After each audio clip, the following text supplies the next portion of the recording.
¿Quieres aprender cómo descargar CapCut para tu PC? Pues quédate en este video y aprende cómo hacerlo.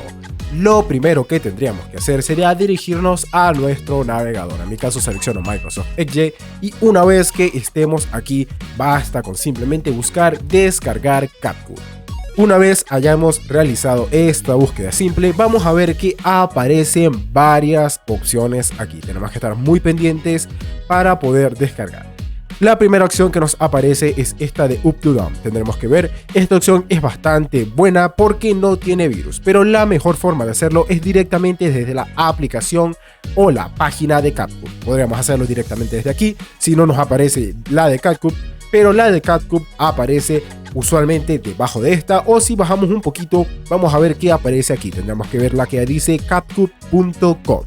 Le vamos a dar un clic allí y nos estaría abriendo esta nueva ventana.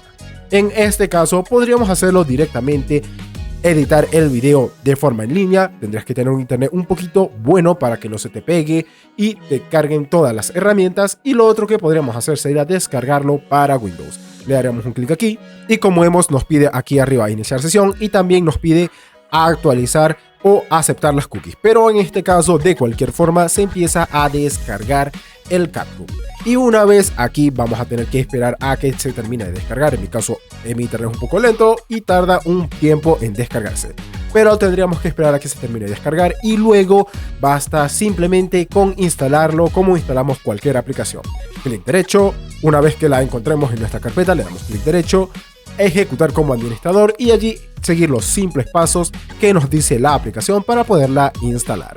Y esto fue todo. Si el video te gustó, por favor dale like, comenta si te funcionó el método, suscríbete y dale a la campanita para que no te pierdas ninguno de nuestros videos.